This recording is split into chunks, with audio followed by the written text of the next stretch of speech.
You can start.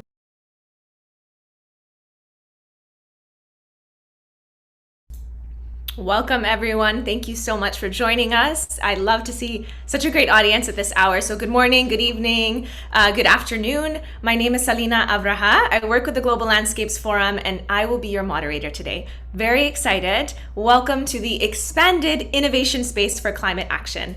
And let me tell you, this is not just the title of our event. We are actually taking the time in the next hour to create a space featuring expert speakers to discuss the critical importance of innovation to addressing climate change in our crisis. And before I tell you why this is important, I would like everyone to really participate in our Mentimeter question. We're going to show this briefly. You can join using the QR code, which you'll see on the screen, or just by going to the website mentimeter.com and putting in the code. But basically, we just want to know where you're joining in from us today, and we want to make sure that your experiences are really brought into this session, because ultimately we are all part of the innovation ecosystem. You're all joining us today, you're solution providers, and we want to integrate your experiences with those of our speakers. And yes, feel free to introduce yourselves in the chat as well. It's good to see where everyone's joining from. So why innovation for climate? Let me briefly take the time to tell you why this is important. First, we know countries must cut emissions by 45% by 2030 to limit warming. And unfortunately, climate plans submitted so far are very far from the levels of ambition we need. And that's why you'll hear throughout the session, this is the year we can turn this trend around. And innovation, transformative, need-based climate innovation is key to an effective response to this crisis. So innovation is required to support the scaling, the implementation of the solutions that we need. So I want to give you some clear examples. For example, according to UN and other experts, artificial intelligence and digital technology could bring a 10 to 20% reduction in our global carbon dioxide emissions by 2030. Now, we need innovation not only in tech, but in policy, in financial instruments, in business models, and partnerships. And this is what we really want to discuss today, to bring together a diverse group of speakers, of backgrounds, to bring their experiences from across the world and tell us more why innovation is important and how we can integrate this. So the objective of this session is to really explore systemic approaches to innovation that can enable and expedite transformative climate actions to help meet the Paris Agreement goals. So this is what we want to do. Our expectation is that this will lead to a broad network of innovative platforms, which will interconnect and mainstream the climate actions into SDG actions with your help. So please do engage as much as you can throughout this session. We invite you to participate in our Mentimeter. This is mentimeter.com, and the code, which we'll share also in the chat, is here. I'll share it with you in the chat now. It's 4849 3758. So feel free to join, tell us, and show us where you are joining in from. And then we'll also have a question, which is just asking simply, how can innovation help to turn it around for people on the planet? Tell us about your experiences. Can you share an example of how innovation has supported and changed something in your local context? So please do input that. We're going to reflect on this as we go throughout the session. We want to make sure that we're really integrating these experiences and the diversity of perspectives we have here today. So I am going to take the time now to introduce our first speaker who is joining us by video message. This is the UNFCCC Executive Secretary, Patricia Espinosa, and we're very pleased that she was able to send us a message today. So we'll be sure to send the link in the code in the chat so you can log into Mentimeter. Thank you. Dear friends, it's a pleasure to once again participate in the SDG Festival of Action. Never has the word action resonated more than in 2021. We need action with respect to building forward from COVID-19, action on climate change and specifically at COP26, and action to ultimately achieve our Sustainable Development Goals and build a clean, green, healthy, and prosperous planet for all people. Climate change is one of the SDGs, but it's intricately tied to the others.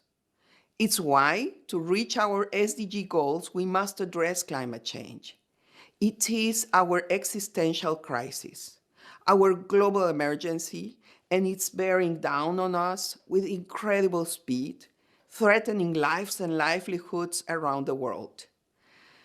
Yet, despite some progress, nations have not yet implemented the Paris Agreement. Negotiations remain unfinished. Nations are far apart on many issues, and climate change continues to outpace us.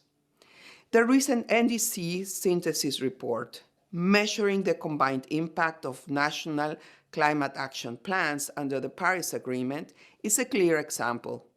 It shows that current levels of climate ambition are very far from putting nations on a pathway that will meet the goals of the Paris Agreement to limit temperatures to 1.5 degrees by the end of the century.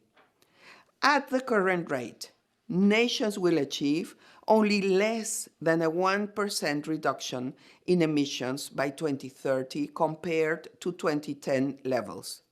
The IPCC calls for that reduction to be 45% lower. We must get back on track this year.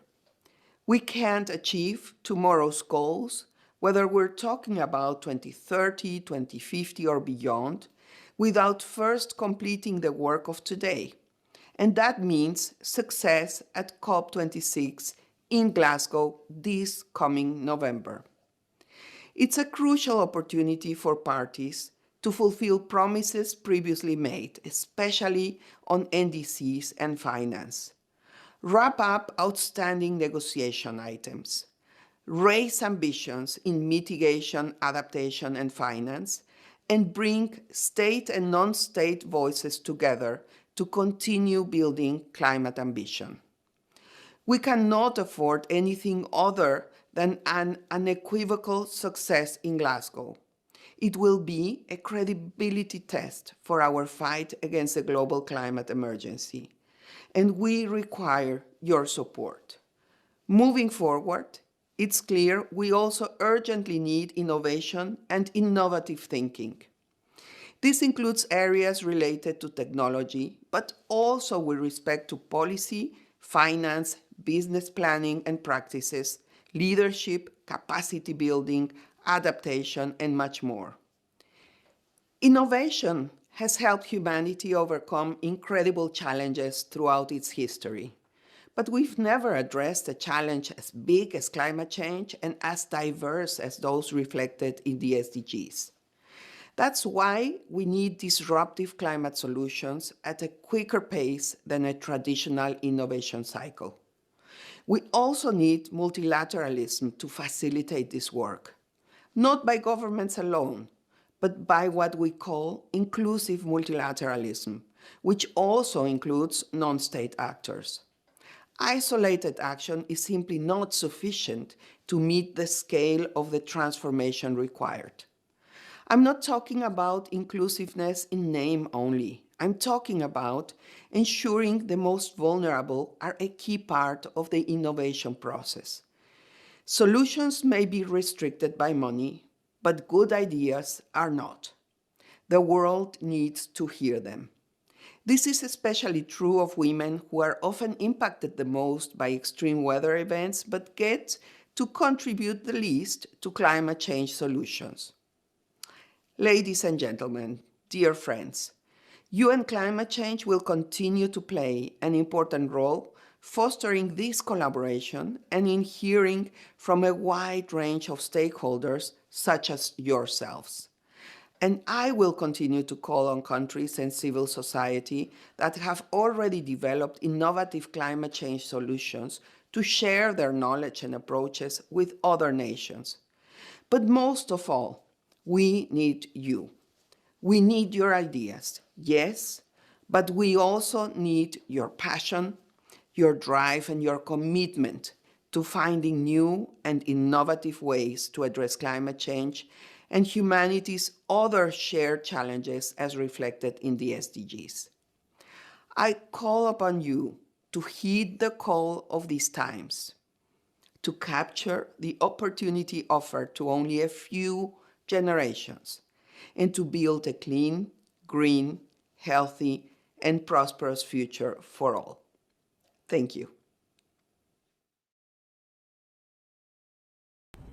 Thank you, Ms. Espinosa, for that call to action for us all. It's clear isolated action is not sufficient, and that is why we are here. You and I and our speakers, we are all part of the solution. And I think if you're not entering this session already as an innovative climate SDG champion, you will definitely leave this session being one. And it's now my great honor to introduce one of these powerful agents of change, Mr. Gonzalo Munoz, who is the COP25 high-level champion. And Gonzalo is certainly an expert of innovation, as he's co-founded and led Triciclos, one of the most recognized Latin American companies in circular economy and recycling, that offers innovative services that support the environment and are also financially sustainable. So Mr. Gonzalo, we invite you to our stage. Thank you so much for being with us. Thanks so much, Selena, and thanks to the organizers and all of you joining this very important festival. And I think that definitely the words of our dear Executive Secretary Patricia Espinosa are extremely timely. First, because it allows us to understand where we are in terms of the climate process and how much of this innovation agenda is taking its momentum. I think it's important first to refer to what has been happening in the process with the adoption of the Katowice climate package at COP24 and then the Climate Madrid time for action at COP25. The world definitely has entered a new area in our collective efforts. And those efforts must be, as Patricia very well referred to, must be inclusive and open to non-state actors to address climate change. It's a moment where all of us are not only invited, we must be incorporated into the delivering of the actions that we require to fulfill the Paris Agreement and to move the world toward that net zero and resilient world that we urgently require no later than 2050. And in that sense, one of the biggest success stories in the last 4 years is exactly the inclusion of groups such as subnational governments, cities, and subnational states in many countries, the private businesses, investors, and citizens throughout the world in the climate change, not only discussions, but also the implementation. That's our role as high-level climate action champions, and we will continue to engage all of those non-state actors in the climate community in order to deliver the needed action and implementation. You may recall, of course, the IPCC 1.5 special report presented already a few years ago, and the recent high-level champions endeavor to provide very concrete solutions and evidence on how to strive for a 1.5-degree climate resilient future by 2050. Those concrete actions are highlighting a clear and reasonable path to a safer climate future. So limiting the global warming to 1.5, however, definitely means really hard work ahead. Achieving this goal will require immediate and significant transformation that will affect many of our socioeconomic activities, expecting that most of those affections will be dramatically positive. We need technological innovation, a central element to low emission and climate resilient development throughout the world. And it will help all nations fully implement their national determined contributions. The benefits of this technical innovation, however, extend beyond meeting the national determined contribution commitments. It's about building a more resilient and more sustainable future. It's building the only future we have. That is key, and we need to step up our ambitions and scale up action. We know that countries on road to COP26 in Glasgow, as Patricia was referring to, this year they are providing information about the national determined contribution and the specific action they'll take and how they can communicate progress will be critical around the discussion. According to the most recent UNFCCC synthesis report, current NDCs will significantly increase global temperature rise, not decrease it. We are not on track. And we as non-state actors cannot just stay watching, staring this reality without doing a role, just the opposite. We need to mobilize. So the role of the COP25 and COP26 champions is all about that. With my dear friend and fellow high-level champion Nigel Topping from COP26, we have been working for the last 14 months to step up ambition and provide the needed innovation to the climate community, working with not only philanthropy, but innovators, finance and business leaders, as well as cities and regions and civil society in nearly 30 sectors. On our route to COP26 in Glasgow, we have been working to first increase by at least 10 the number of non-state actors formally committed to net zero by 2050, the latest. Second, to deliver at least 10 breakthroughs and drive implementation in order to show the world what is already happening in many sectors of our society and what is possible when we position innovation in the right place. Third, we're working towards winning the narrative battle. So important to show the world what is already happening in terms of our positive capacity of mobilizing towards the concrete action. Then we're also giving a stage to those that are delivering on the ambition. We will continue giving a voice to those that have not always been involved in the process, also to some unlikely allies for the world to also notice some of the people that are delivering the change. And of course, all of this is in order to support the countries and the parties in order for them to enhance their NDC and set the best conditions for the future of this agenda, for the future of the global climate action agenda, as it was asked by the parties back at COP26. We are doing all of this mostly through two main campaigns: the Race to Zero by 2050, the latest, and the Race to Resilience, in order to increase the climate resilience for at least 4 billion people from now to 2030. And all of this is paying off. Today, let's say less than 2 years after we started this Race to Zero, now 63% of global emissions are now covered by a net zero goal. But countries must translate that into national commitments, into credible policies, and every sector must undergo an exponential transformation to achieve net zero in time.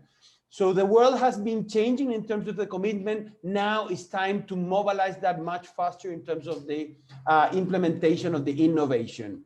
And what are those elements that we need to strengthen? We need to accelerate the diffusion of low carbon technology through some critical drivers, move away from combustion, reduce the operational costs, build the needed supporting infrastructure, and increase the visibility of all the benefits of a low emission economy. All of this, of course, need to be coupled with the increased uptake of the technologies. And also we need to coordinate that with local, national, and sector-wide policies and regulations to both incentivize low carbon technologies and disincentivize fossil fuel incumbents. Then there's a role for nature. Mostly this year, we need to mobilize all the nature-based solutions, including, of course, the role of food and agriculture. We, of course, need as well the financial mechanism for direct R&D investment to support further innovation and drive efficiency gains and innovative finance that will enable consumers and businesses to overcome high initial costs. We also need what Patricia mentioned, the multi-stakeholder partnerships that will bring together actors across public and private and civil society sectors to help reduce the risks of low carbon technologies and drive greater private sector investment. And finally, we need greater international cooperation to enhance competition and help increase awareness of knowledge gains and visibility of benefits. That's also what the new type of multilateralism is about. Let us know as high-level champions how we can support you in your endeavors. Please follow us on our website and social media channels and send us feedback. We'd love to hear from you, as we know that innovation is per se dynamic and requires to permanently include new ideas. Please also be messengers of how climate action is taking form, as including new actors in this agenda that we're delivering throughout our work. And we know we need to win the biggest race of our times. And in order to get there, we need all of you. This is a race we will all run and win together. Count on us and have a great SDG festival. Thank you very much. Thank you so much. Thank you for putting into context where we are today in this moment in history, and that we know with the tools available to us. So I hope that everyone is excited to hear about the solutions coming in this next segment. So we have a pretty dynamic schedule for today. So what we're going to do is have an incredible group of speakers who will talk to us about what is being done, what more is needed, and ultimately to offer us a roadmap towards an enhanced innovative space for climate action. And so I'm really grateful to have everyone here with us today. And because of this agenda, I'm going to ask everyone to be brief and concise as much as possible in their responses. But what I want to do now is invite our first speaker to help us get a little bit more into the regional context and to better understand how innovation can be translated in this context. So I'd love to invite El Hadji Mbaye Jean, Director General of Afrique Energy Environment. My question to you is essentially, can you tell us a bit more about the main needs of Africa and what Africa can do to bring us contributions to a low emission, a climate resilient development pathway? And where do you see climate innovation becoming an enabler in this context? And how can we offer a space for more collaboration on innovation? The floor is over to you. Good afternoon, and thank you for this invitation. I'm really pleased to participate in this panel. For an African perspective, we need to move forward towards low emission and climate resilient development pathway. Because as you know, for mitigation, the industrial sector, as well as the energy sector, is not yet developed in many African countries. We therefore can have different development pathways compared to more developed industrialized countries. Instead of building carbon-intensive supply chain and then exploring options for their decarbonization, which can only lead to incremental improvement, we should have a need-based approach, integrating SDGs and climate action. For example, the question we need to address in Africa is not how do we decarbonize the power sector. It is how do we develop the power sector in a way that is aligned with the 1.5 degree. This requires different approach to innovation. It will focus on the solution, not on the problem. The same applies to infrastructure. Africa had an average annual economic growth rate of about 5% over the last decade. Such economic growth combined with a rapid increased population of about 1 billion induced more urbanization in Africa than in any more other continent. African city government need climate solutions to enable them to satisfy the core needs of their citizens while being aligned with the climate goals. Urban planning needs solutions for more complete, compact, coordinated, and connected city with green infrastructure.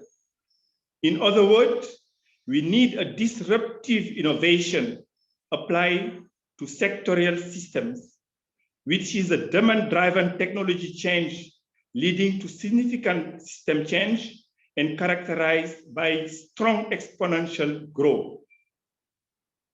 That is for mitigation.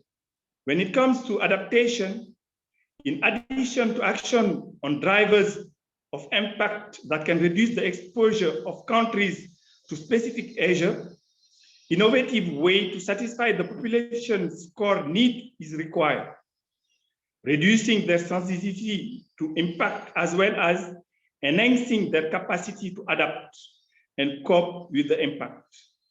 Vertical as well as horizontal transfer towards Africa of climate solution, enabling its low emission and climate resilient development is critical to the achievement of the climate goal and the SDGs.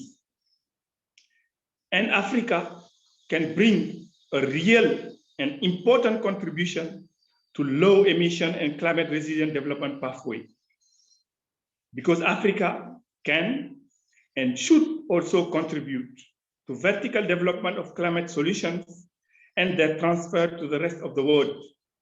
The current innovation paradigm driven by manufacturer innovation is less relevant for Africa because of its limits industrialization. However, where innovation is looking for climate solutions that target the satisfaction of basic needs in a sustainable manner, Africa can contribute to a vertical transfer as well as south-south and south-north horizontal transfer of climate solutions. Example can be provided for the core need of nutrition as well as for health.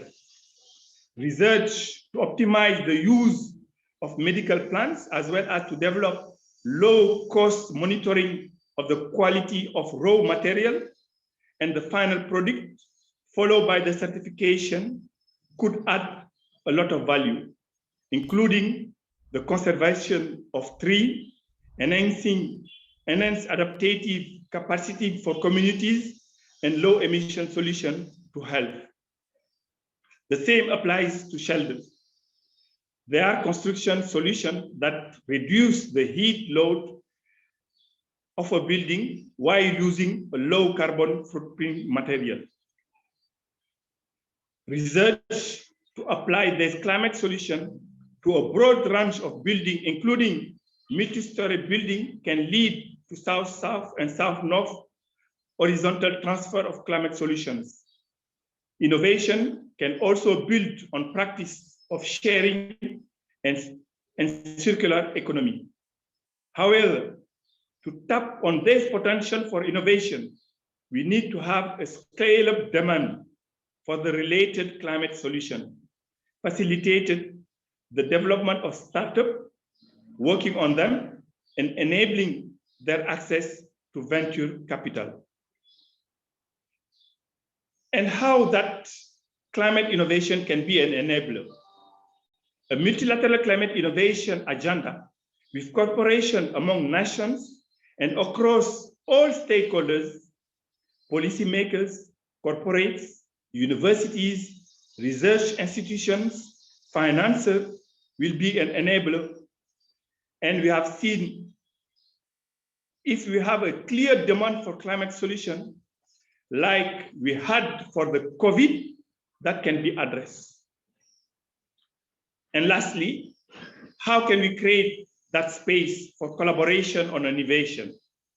Once we have a very clear demand for climate solution arising from an ambitious commitment and pledges, we will need to have a space where this demand can meet the supply of climate action. We will also need enablers to bring between the demand and the supply. And we think that a global platform, which is open to national and subnational, to policymakers, to corporates, university, research institution, and financiers could contribute in building the bridge. Thank you. Thank you. Thank you so much for giving us that context. It's so important. I also want to remind those who've joined us a bit late that you can participate in sharing your experiences by going to menti.com. We'll send the code in the chat so you can do that. And next up, I'd like to introduce Elena Hub, who is the head of seed funding of the IMP Sahel Acceleration Program in Côte d'Ivoire. Elena, I've learned a lot about the program and the important work you do. And can you just briefly share with us the importance of mobilizing financing to promote startups and small businesses in West Africa, particularly as it relates to accelerating innovation for this climate and SDG action?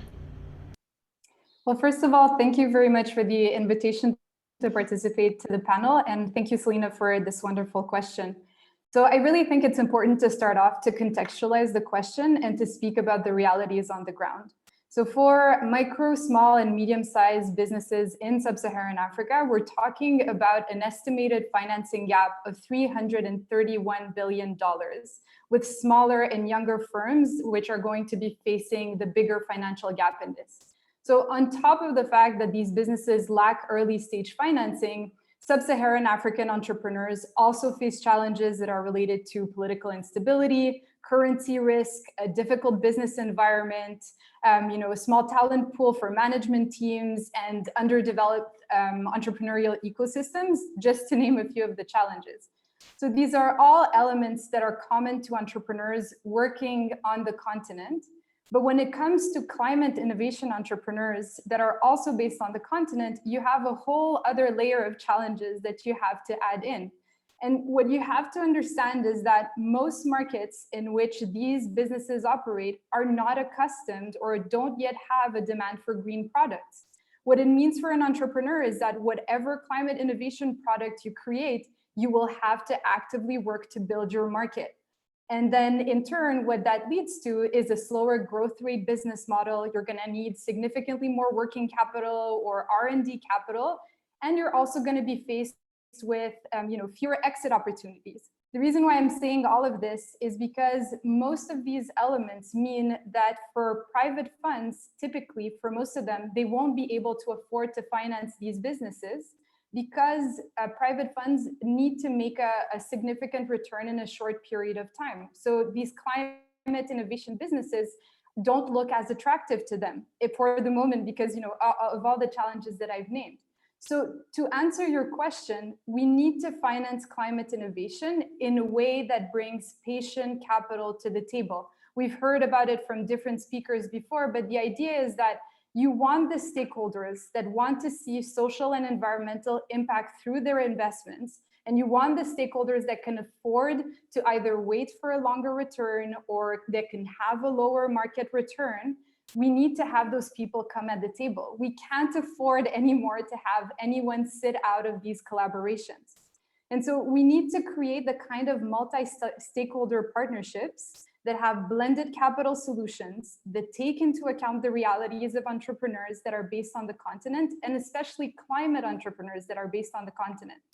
So on our end, what we've done as a private impact investing fund is that we've worked with the GIZ on the idea of building a West African regional hub that promotes climate innovation. We're doing the same in Latin America. And the aim is to be able to support entrepreneurs with an end-to-end solution from ideation in collaboration with accelerators, with governmental bodies, all the way to the Series A, early Series B funding, with the aim to leverage patient capital and crowd in even more private capital to allow climate innovation to be a reality in the region. And so in short, we need to create adapted multi-stakeholder partnerships to help entrepreneurs guide us, give us the way, and provide us with the climate innovation solutions we actually need to reach the SDGs we all committed to. Thank you so much. I love how clearly you've pointed that out for us. And I want to say just to our panelists, unfortunately, we're running quite behind now. So if you could keep your remarks to 3 or 4 minutes each, that would be excellent. And now I have the pleasure to kind of dive in deeper. I want to invite Smita Rakesh, the Portfolio Director of Clean Energy and Climate Action at Social Alpha, to dive in deeper on startups. So what are the key aspects for creating scalability in startup ecosystems? And can you tell us what's the role of startups, even more so in the innovation space for climate action? And is there a clear demand for these startups, for their climate solutions that they can work on and deliver? Over to you. Thank you. And I'm happy to go after Elena, who's highlighted some of the challenges that startups, globally, anywhere in the world, go through very, very, eloquently. Greetings to all, and thank you for joining from different parts of the globe. Yes, like Elena said, there are startup ecosystem faces the kind of challenges she was talking about, but it also shares the kind of drive and ambition that is needed to solve climate action. And therefore, we at Social Alpha, the organization that I represent, believe that innovation, but also innovation supported by entrepreneurship and startups has the ability to transform the systems that we work in towards the net zero compatible climate action scenario that we are working towards. And I think one of the things that I want to highlight here is that while there are startups coming in from the mitigation space, from carbon capture, from adaptation space, When we talk of climate, we usually look at it as synonymous with emission reduction, which is a huge part of, and one of the most important parts of climate action. There is also this whole element of adaptation. There's whole element of energy access, which needs to go in parallel to all our clean energy-based initiatives. Which is why, especially when you look at markets in Africa and India, let's not forget that we also need to talk about energy provisioning, along with creating a cleaner ecosystem and cleaner systems for the future. So, just talking about some of these strategies that we found to be effective in India, and what we recommend for scale up, like your question, Selena, of the startup ecosystem and working on climate.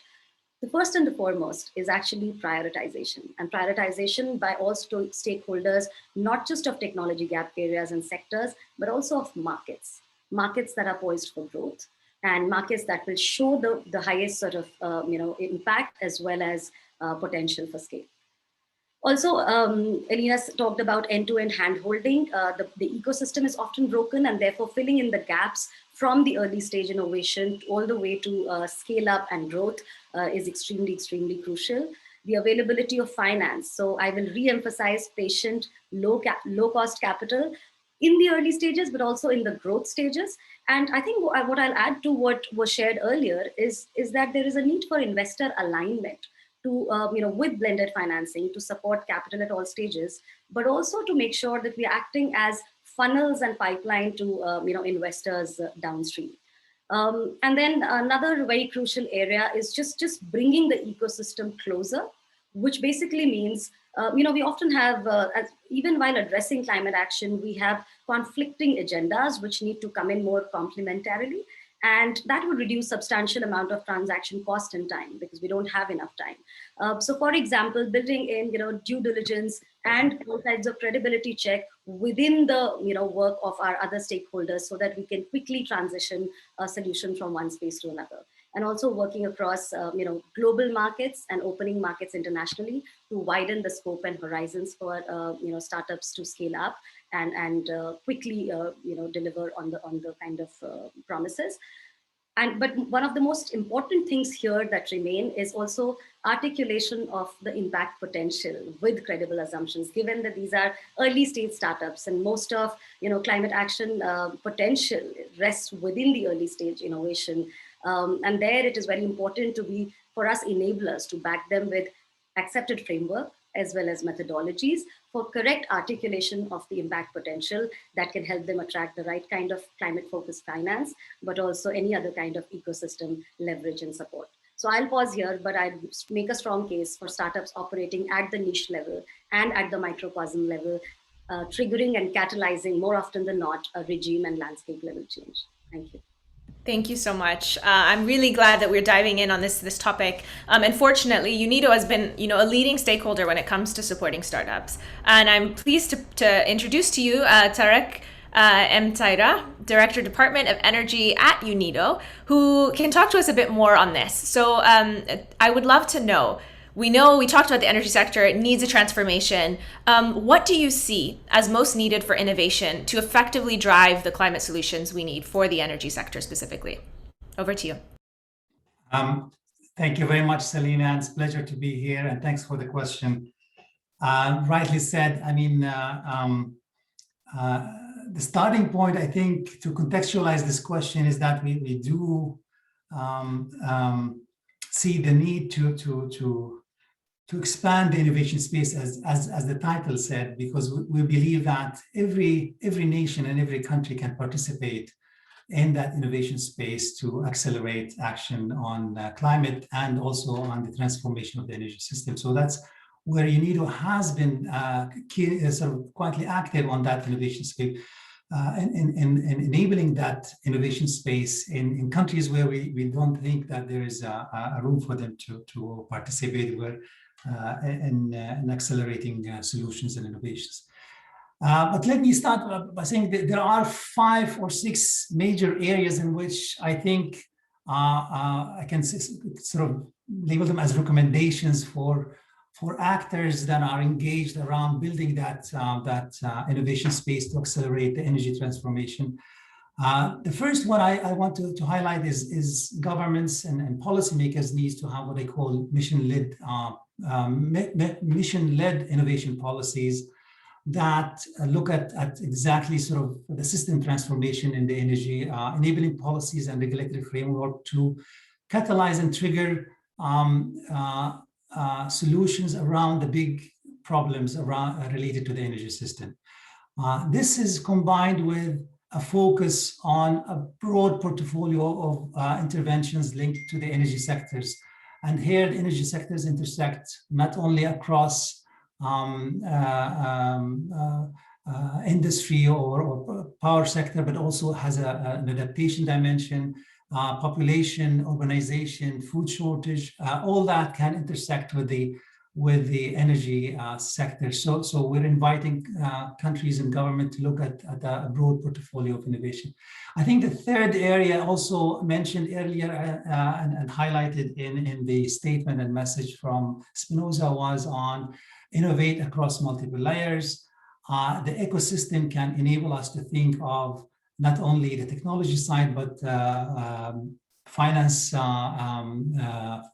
or business model innovation, perception and social norms, skills and capabilities, all these are interlinked. The fourth area of action, and I think Haj mentioned, touched on it very well, so I'm not going to elaborate, but it's about demand-led innovation, so focus on the needs and connect the innovation with the demand. The fifth area is what I call an inclusive and connected innovation ecosystem, where we see tremendous potential for these ecosystems to create a better space for women, youth, entrepreneurs, and we have worked on a number of interventions where you can actually scale up how the innovation system can support these all type of actors in the space. And finally, this is sort of the sixth area of action, and I think Elena talked about it quite well.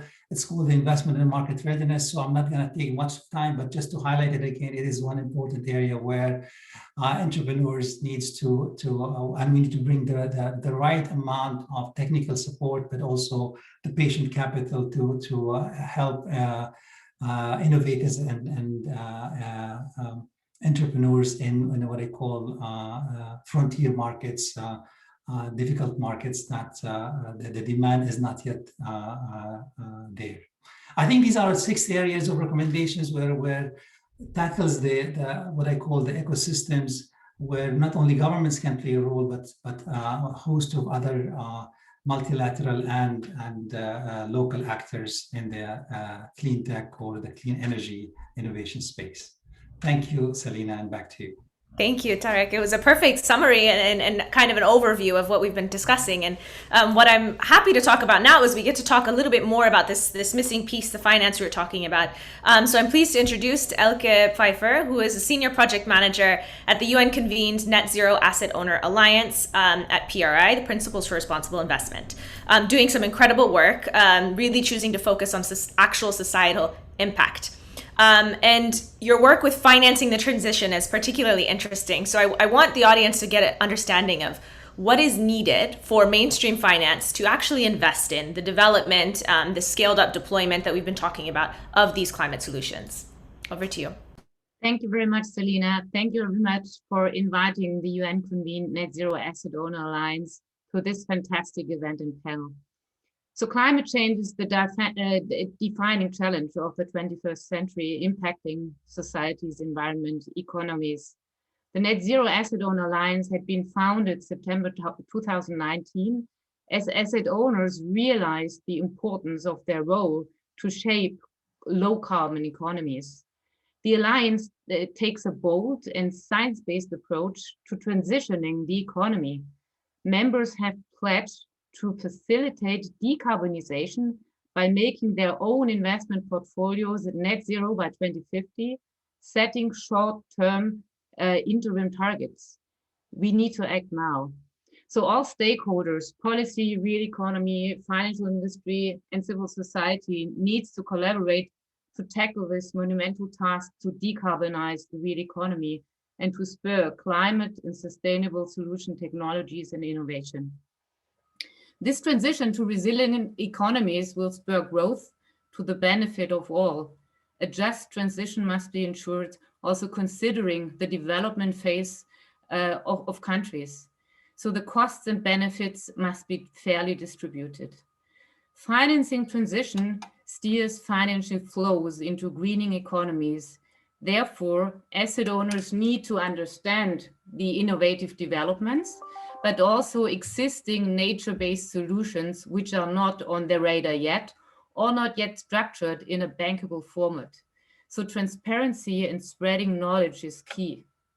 Private institutional investors like pension funds and insurance companies have a fiduciary duty to manage the money in trust, to risk return profiles that are economically viable. We heard from Elena before, right? So, but investments in economies, in emerging economies, and also in new technologies and innovations come at a high financial risk. And therefore, and we also heard this before, blended finance structures are needed. Climate transition targets can only be achieved if public and private finance effectively collaborate. So the Alliance members find blended finance to be the most effective instrument to mobilize private capital for innovation finance and to finance developing economies to meet the decarbonization targets. It allows public finance to do more with less. So we need a close collaboration of the different stakeholders, the project experts on the ground, screening the green projects, innovation and startups in the respective regions.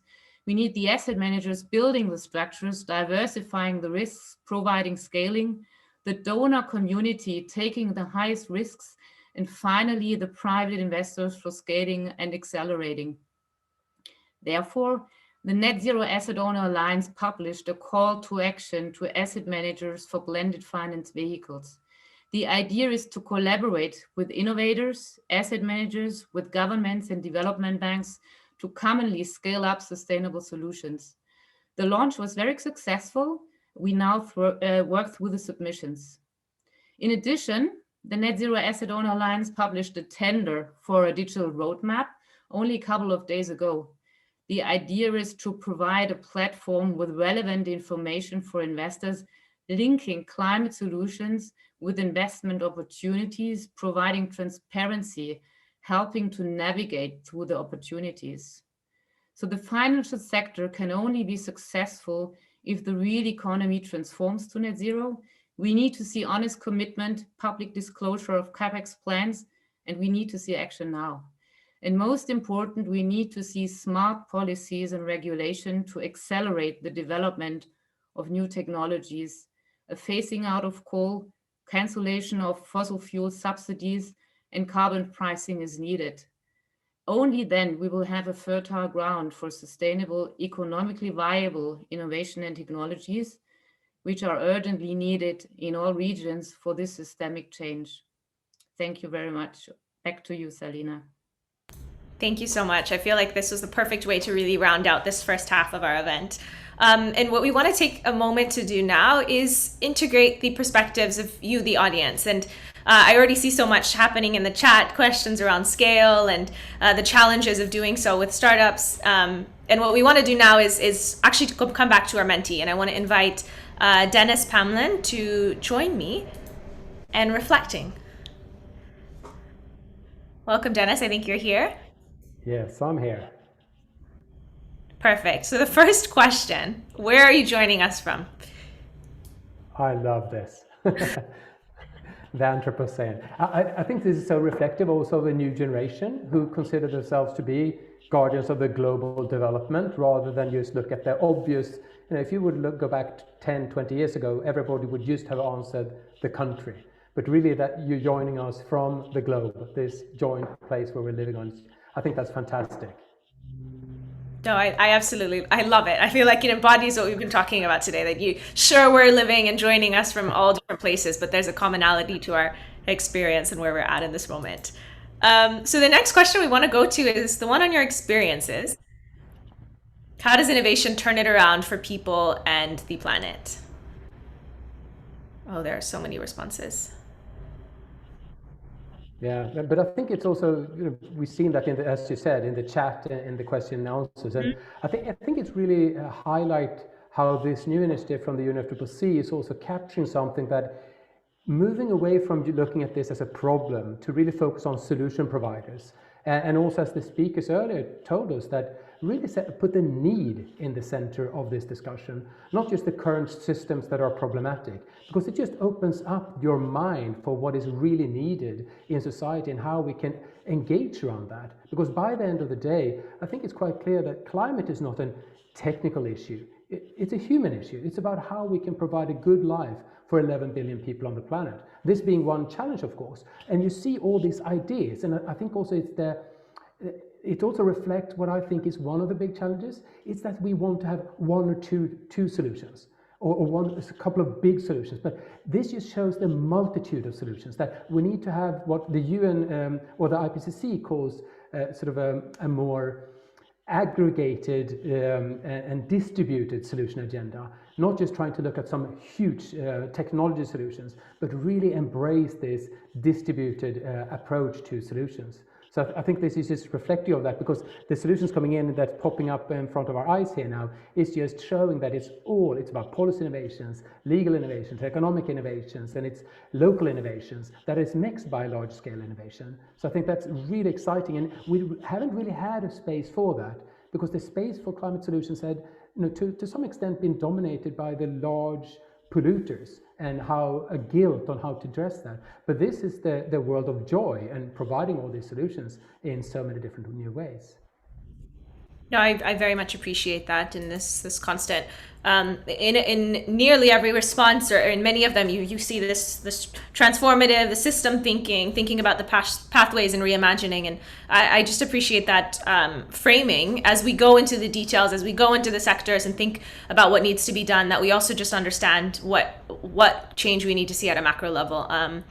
So yeah, I very much appreciate that. I encourage you, the audience, please keep on. I'm very much enjoying the chat box and what you're having to say. So please do this. This is going to help build out the innovation space that is yet to come. So if it's not reflected in this event, we'll definitely incorporate your thinking and ideas.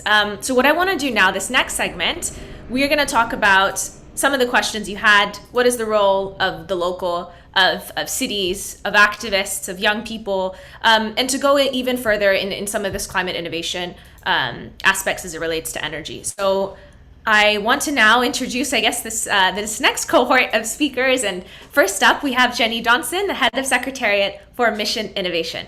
And Mission Innovation is one of the latest contributions to the global innovation ecosystem. It has an aim to reinvigorate and accelerate global clean energy innovation. So with the next phase of Mission Innovation 2.0, what do you see as the main opportunities, and what can we expect from Mission Innovation? Over to you.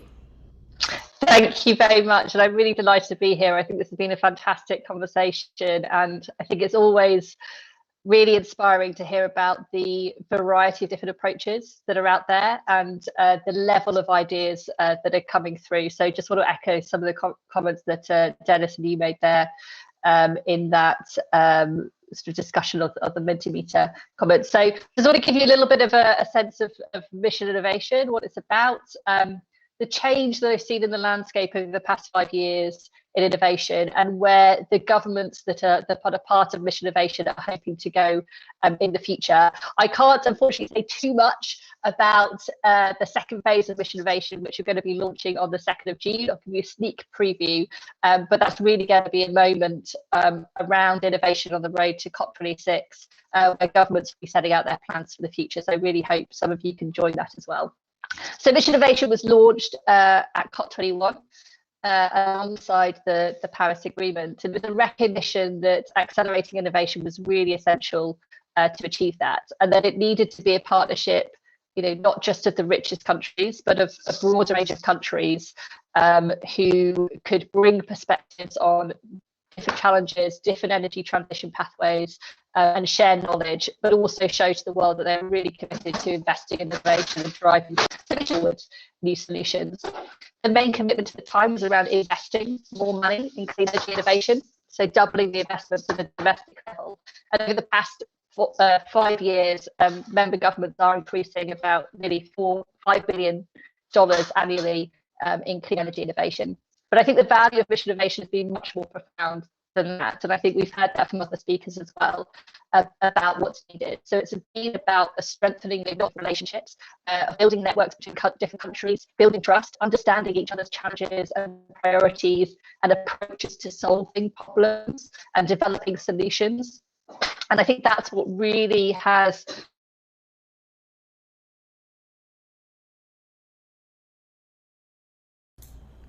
Oh no, I think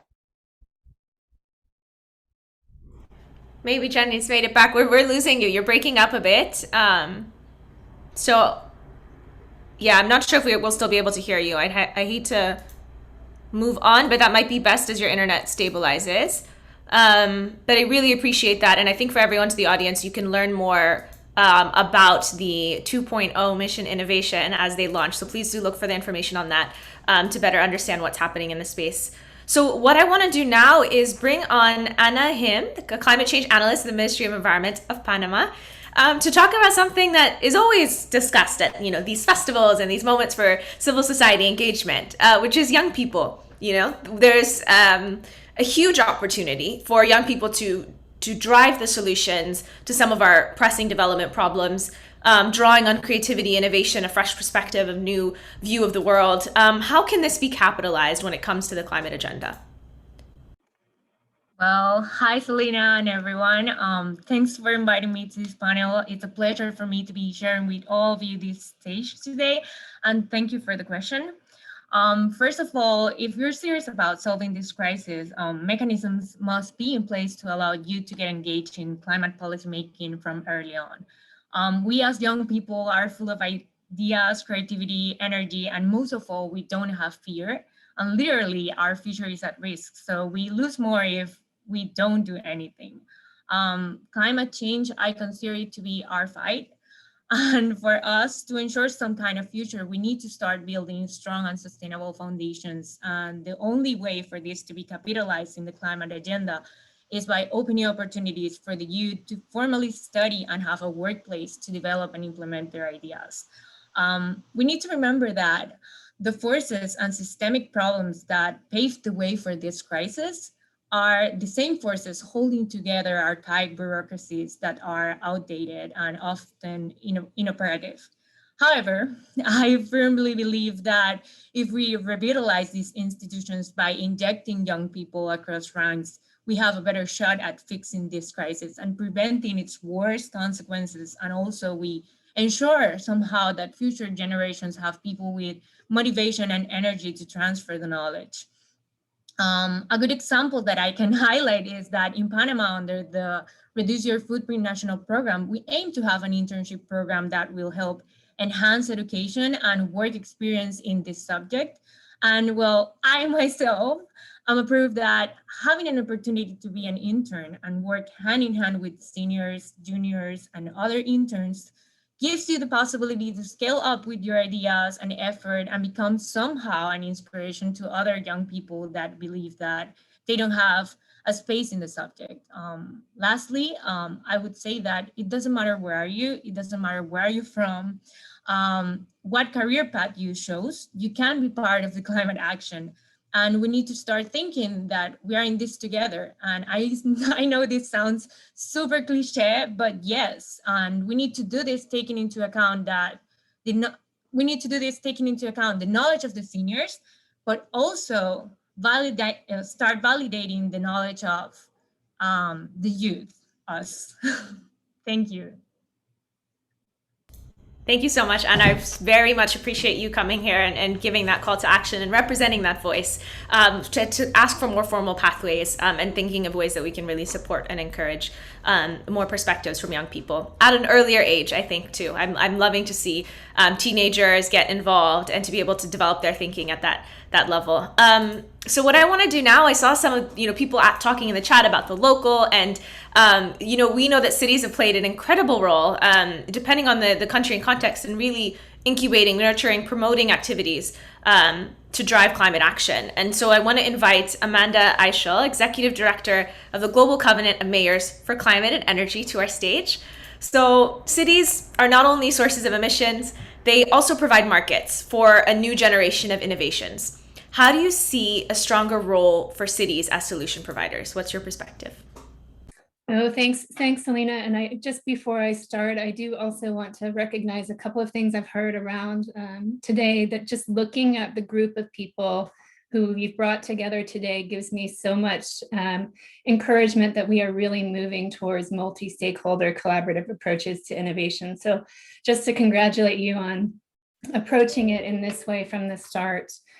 Just from the perspective of the city. So as the Global Covenant of Mayors, we represent more than 10,000 cities, all of whom have made a commitment to act on climate, both to reduce greenhouse gas emissions, but also to adapt to the changing climate. But the moment that we are in right now, so with COVID, the pandemic, the need for response and recovery, has really allowed us a time to step back and to really think carefully about how we respond to recovery and also to climate with an eye towards equity and inclusion and opportunity, and really, again, to reframe the approach to innovation. And this means that while the mayors that we're working with are on the front lines making difficult decisions about their day-to-day responsibilities to protect and provide for their communities, we can also think about with them how to incorporate innovation and opportunity into that response and recovery effort. There are thousands of these local governments who have already thought about specific opportunities related to climate and sustainability, whether that's through waste management and circularity, urban mobility, decentralized energy. But many of these sectors also represent a significant opportunity for job creation, particularly local jobs, as well as small and medium-sized enterprises that are so important for local economies and need to be part of green recovery and climate packages. Specifically, I wanted to share 3 initiatives that we are working on with cities around the Global Covenant. One is something that we call the Policy Innovation Task Force. And it's actually in partnership with Climate Kick, and I know Kirsten will be speaking shortly. But we convened a group of urban climate experts to explore what might be the most innovative climate policies at the city level towards net zero urban centers. What was, I think, the most fascinating and encouraging about this work was that the greatest innovation identified was actually rethinking about how to put people first in our engagement around innovation and climate policy. So really starting from good policy in healthcare and education and economy that could have very positive climate outcomes, instead of starting from the climate first perspective. The other really interesting thing that we learned was that we needed to move beyond talking to ourselves, so talking just within the city community, and really reaching across the standard sort of traditional engagement groups that we work with. And again, one of the reasons I'm so encouraged by what I'm seeing here on the screen today. Another important partnership is with something called Innovate for Cities. It's a cities and science conference, which will be co-hosted by the Global Covenant of Mayors and UN Habitat, but in partnership with the IPCC during the week of October 11th this year, which will really start to address gaps where cities need applied science and research in order to advance their climate goals and targets.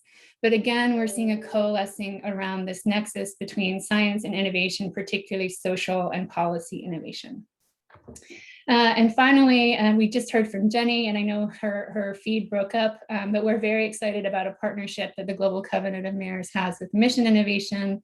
And that ministerial, as they head into the next phase, really looking at how the national government investments in research and development within the clean energy space can, and you've heard this from a lot of speakers today, really start to look at the urban and energy opportunity, but also the broader innovation opportunity, the potential for cities as incubators, as hubs, and also as the potential to really scale that opportunity going forward.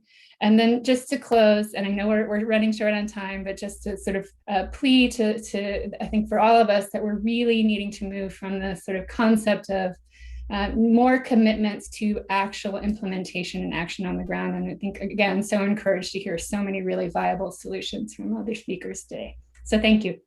No, I very much appreciate that and all the aspects you brought in. And what I want to do, I'm just going to quickly hand it over. We're very fortunate to have Kirsten Dunlop, the Chief Executive Officer of Climate Kick, which is a European innovation community, doing incredible work. Know we've worked with the Global Landscapes Forum together. So could you briefly just introduce your work with deep demonstrations as a key concept and explain what this is, how it could be transformational, what it contributes? Thank you very much indeed, Selena. Yes, I can. And I'll build straight off Amanda's comments, because in fact, we do work in partnership, proud partnership with the Global Covenant of Mayors and the Landscape Forum and Mission Innovation. And this kind of concept of demonstrating possibility is right at the heart of those collaborations. So I would really want to pick up on the theme that this is about connecting commitments to action.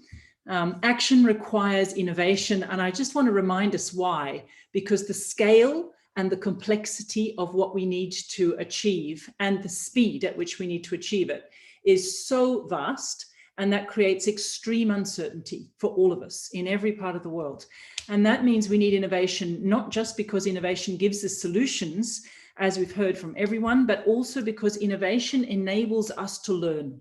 It enables us to experiment, to experience, and to create relatively safe places and spaces for fast accelerated learning, so that we can ultimately do what Dennis was saying, really reach into the human change that this is all about. It's about mindsets, capability, discovery, making it possible for imagining ourselves living differently, building differently, walking about, traveling, and eating differently. So it's really about innovation helping us accelerate exponential shifts and changes, saltations, if you like, really exponential shifts in our thinking and our identity. And it's about accelerating decision-making and investment. Innovation helps us generate options that decision makers and regulators and planners and investors can see as something that they can get themselves into fast. The important thing is, however, that these are context specific, they are need specific, they're about real places and real people and actual value chains and what people care about. And that's what deep demonstrations are all about. They're about landing innovation into specifics of what would it take for an entire city, for whole cities to change, to decarbonize by 2030. What does that even begin to look like? Because we have lots of experiments and individual solutions. We've got technology substitutions. We've got ideas about how we can put different things in place. We build living labs, but in the end, they still end up being single buildings somewhere in university campuses or relatively contained experiments. What we haven't yet really started to touch and feel and get past that kind of seeing is believing problem is, what does a whole city look like when it's fully regenerative? And how quickly could we get there by 2030? So deep demonstrations are demand-led. I've heard multiple references to the importance of systemic approaches and demand-led innovation. That's exactly what they are. They start by a partnership with a city or with a region, a regional government, with a large organization that's holding a global value chain or an agricultural system, a community of farmers, or a community, in many cases, in our case, working with coal mining communities. And they paint out and scope out together, what would it look like if we were living in a fully regenerative, sustainable, inclusive way in 2030 or 2040 or 50? What would we need to achieve? And what obstacles would we need to overcome?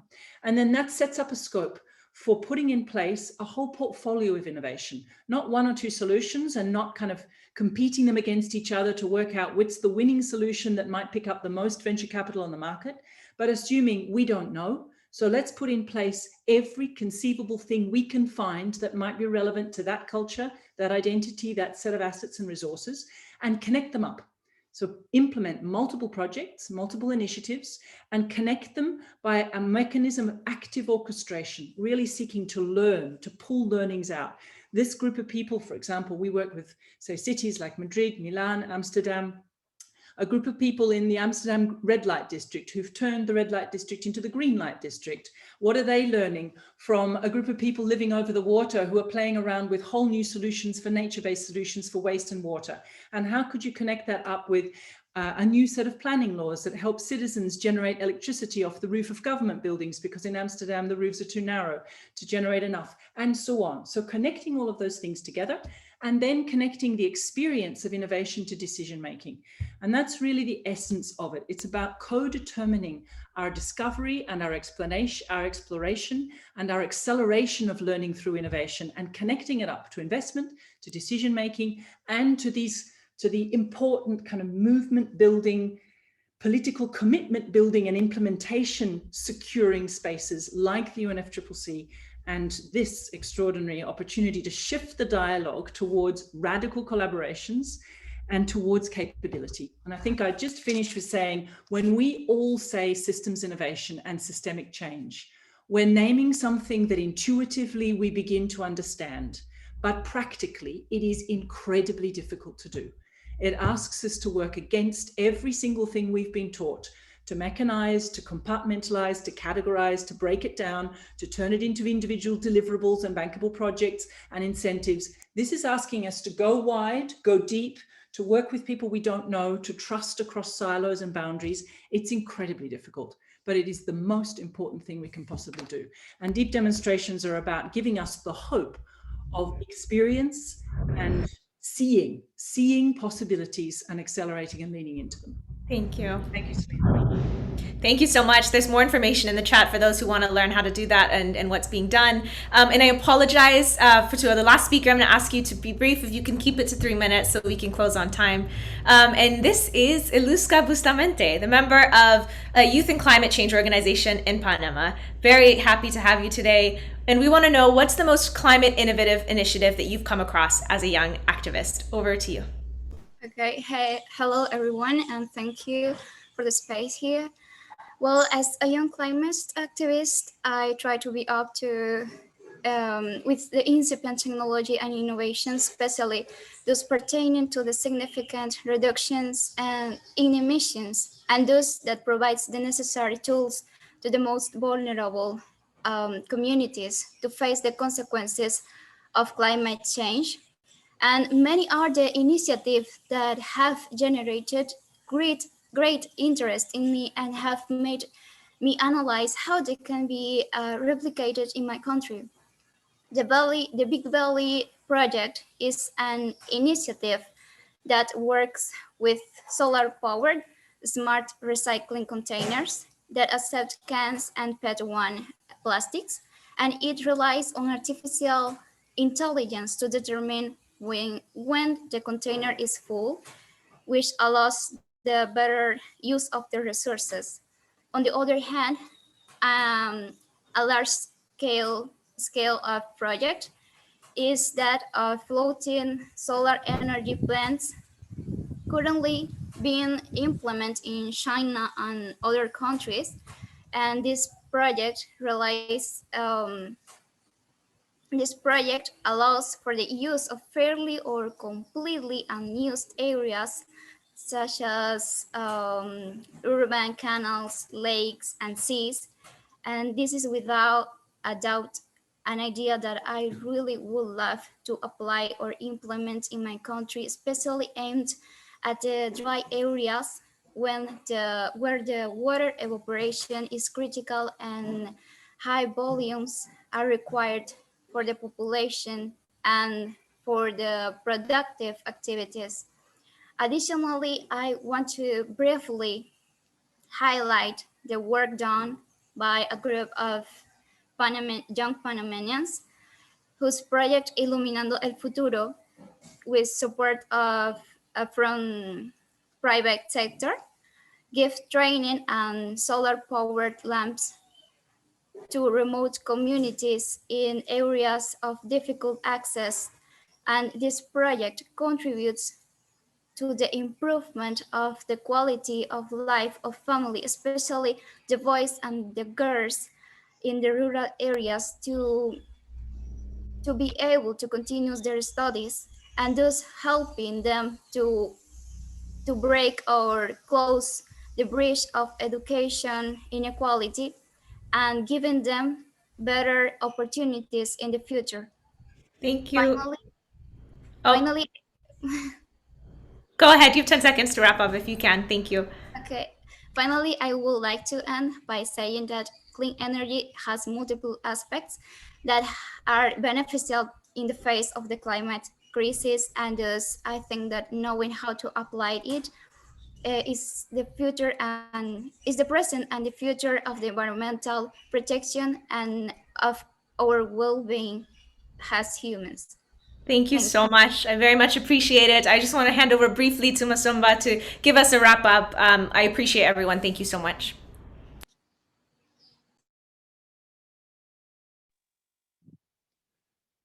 Yeah, thank you, Salina. Very quickly, so the UNFCCC Innovation Hub plan to be launched at COP26, aimed at addressing most of the challenges that you have raised during this discussion. So if you are interested to know more about this exciting initiative, please use the link that will be shared in the chat and that will be displayed. I would like also to take the opportunity to thank all of you, the panelists, Salina for her amazing job, and our host, as well as the UNFCCC team, which organized this event. So thank you, and back to you, Salina.